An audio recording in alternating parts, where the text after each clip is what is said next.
A very good morning to all the students of class 10th. Here in this tutorial, we'll do one of your poem from your book First Flight, the Ball poem, which is written by John Berry Mann.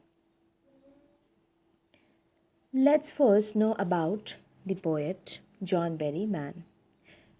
His full name was John Allen McAlpin Berryman, born on 25th October 1914 and died in the year 1972. He was an American poet and scholar. He was a major figure in American poetry in the second half of the 20th century and is considered a key figure in the confessional school of poetry. His best known work is the Dream Songs. About the poem. The poem is about losing something that you love and learning to grow up. It is about a little boy who, for the first time in his young life, is learning what it is like to experience grief at the loss of a much beloved possession, and that possession was his ball. What is the reality of life? The reality of life is that everyone has to face one day, and that is grief. Grief of losing something. Grief of losing someone, be it a thing or a person. But what is more important? The most important thing is to stand up against the miseries and sorrows of life. The lesson is to accept the harsh realities of life, that one day we will lose our beloved ones and our loved things, and we need to accept it. The earliest we accept this harsh reality of life of losing something, the more we become strong. And it becomes easy for us in the due course of our life. Let's begin the poem from your book, page number 46, the ball poem. A boy loses a ball. He is very upset. A ball doesn't cost much, nor is it difficult to buy another ball. Why then is the boy so upset? Read the poem to see what the poet thinks has been lost and what the boy has to learn from the experience of losing something. So here in this poem, there is a boy. There is a little boy who loses a ball while playing it. And as you know, that a small ball doesn't cost too much, nor it is difficult to buy another ball for him. He could easily ask from his parents to buy him another ball. Then why he is so upset? Let's find out. What is the boy now? Who has lost his ball? What is he to do? I saw it go, merrily bouncing down the street and then merrily over. There it is in the water. Now here in the first 4 lines, the poet is talking about a boy. While playing, he has lost his ball. He wants to know about the boy's reaction. Who wants to know? The poet wants to know about the boy's reaction because the poet was standing there and he himself saw that the ball lost the grip from the hands of the boy and it went into the river near the street.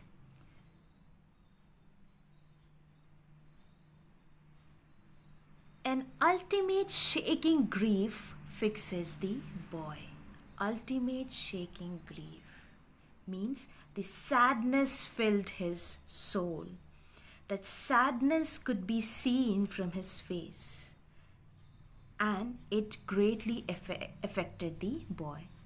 As he stands rigid means still, trembling, staring down. All his young days into the harbor where his ball went. Harbor means a port, okay, and trembling means shaking. Now the poet says that when he looked at the boy, he was in ultimate grief. He was very sad.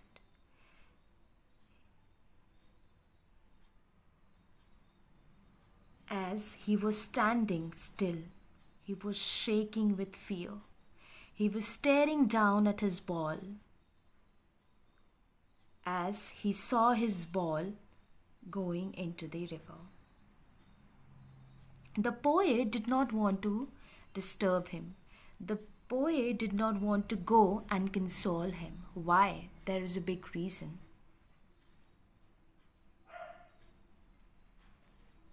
I would not intrude on him. A dime, another ball is worthless.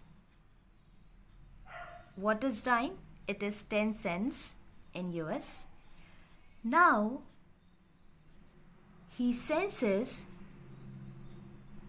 first responsibility. Now the poet says that I would not intrude on him, that I would not going to disturb him, or intrude means to enter a situation where one is not welcome. He did not want to interfere in there because the boy was standing there still. There is no benefit of consoling the boy because he will definitely going to get another ball, because he has other balls too. He has other options to buy other balls. But the boy is so sad. Why but the boy is sad? Because that ball had all the memories of the boy, all the memories of the childhood days. And in just few seconds, the memories went down the harbor with the ball. Here, the poet says that the boy is very sad as the ball has gone into the river, and that ball is reminding him of his childhood memories that he has spent with. He had played with that ball since years, and even with his friends, and that ball reminds him of those sweet memories of the times when he owned it. He was the owner of that ball, and that loss is unbearable for him. And I think you can relate to the situation of the boy. You might had these kind of positions with you when you were a child. You must have had a ball or a cricket bat or a doll or a teddy bear or a pen or whatever you were very close with. You must have had something like that during your childhood days, and when you had lost it, you must have felt really bad about it. So similarly here, the boy is facing it. The boy is feeling the same grief that you might have had felt during your childhood days. Because when we are small, we get attached to these material things so much that it becomes a part of our life. It becomes a dear things, and that we cannot let it go of very easily. And it's very disheartening to lose something which is very close to you. Now, here, the loss of the ball is unbearable for the boy, and he is grief-stricken. He is unable to bear that loss. The poet says he can't even tell the boy to take some money from him in order to buy another ball. He says so because the new ball will not going to bring him the happiness or the sense of belonging which he had with his own ball. Now he senses first responsibility. In a world of possessions, people will take balls. Balls will be lost always, little boy. Now, further, the poet says, now the time has come for the boy to know the responsibility of taking care of his things. He senses first responsibility. Now here, this line is very important for the readers, where the poet says that it's very important to realize one's own responsibility. It's very important to realize that if you own a thing, then to take care of those things becomes your own responsibility. And if you lose it by your mistake, then you have to accept it and move on, rather than feeling sad about it. In a world of possessions, people will take balls. Balls will be lost always, little boy. And no one buys a ball back. Money is external. Now, here the poet says that this world is a world of possessions. People run after things. People will buy things, and if that thing gets lost, they will buy another. It's not a big deal. Here, what is the main thing that has been focused is the epistemology of loss. That how to stand up knowing what every man must one day know, and most know many days how to stand up. Here, the poet says that the boy has to learn. What he has to learn? He has to learn to stand up. He has to learn that in this materialistic world, many of our belongings will be lost. Some things are meant to be with us, and some things perish or they get lost with the pace of time. So here the ball has been personified as his belongings, that he might get them lost during his lifetime. Now the poet says that the boy has to live without them no matter what.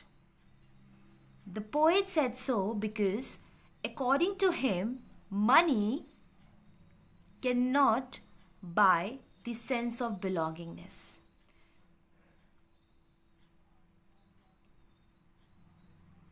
And everyone in this world has to learn this harsh truth of standing up against the odd miseries of life that everyone has to bear. And this is the harsh reality of life. The epistemology of loss. Epistemology means, here the meaning of this word is given. Epistemology of loss, understanding the nature of loss, what it means to lose something. So what is this? The nature of loss. We all, human beings, have to understand what it means to lose something, and what it means to lose something, and to learn that some things are not made to remain with us forever. Some things get lost and some things remains with us.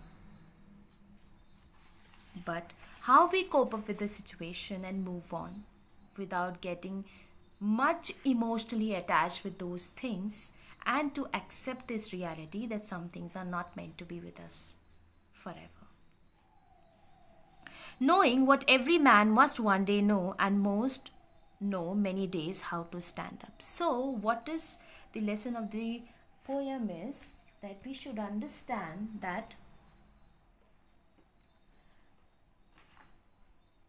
one day we will lose our loved ones. One day we will lose our loved things. And this thing everyone has to face in our life. Not just you, not just me, but everyone in this world has to face it. But what is more important is to stand up against this miseries of life and the sorrows of life and move on happily, smiling happily and accepting this harsh reality. And this is how we're going to be happy throughout our life. If we keep stuck at one place, thinking about the things we have lost, we are not going to live our life fully. We'll be grieving, we'll be in grief throughout our life, overthinking about it, and will not be able to move forward.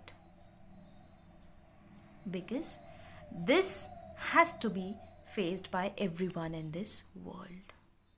So this is a beautiful poem written by John Mary Berryman. I hope you have understood it. These are the questions, and I would want you to do all these question answers in your notebook. And I'm going to give you a few extra questions as well in your assignment. Thank you so much. Now, we'll be doing the literary devices that has been used in the poem. Okay, it's quite simple. First is anaphora. What is anaphora? Anaphora is the use of repeated words in 2 or more lines. If you have a look in your first 2 lines of your book. What is the boy now who has lost his ball? What is he to do? I saw it go. So the repetition of the words what. So we can say that anaphora has been used here. Okay. Next is assonance. What is assonance? Assonance is the repetition of the vowel sound. And where you can find the vowel sound? Merrily bouncing down the street and then merrily over. You can see here that the use of the vowel sound O. Yes? And if you see here in this line also, ultimate shaking grief fixes. So assonance has been used a lot here in this poem too. The use of the vowel sound. Next is we have imagery. Imagery is used when the poet uses this literary device to make an image in the mind of the readers. Yes, and if you read out the book, if you read this line, merrily over, there it is in the water. The image of the ball falling into the river, we can imagine it in our mind. It gets in our mind. So we can say that imagery has been used here. And the next literary device is repetition. What is repetition?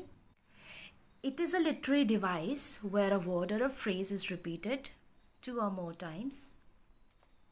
And here in this poem, we can see the word ball has been repeated a number of times. Like balls. Yes. So we can say that repetition has been used here in this poem. Next we have is alliteration.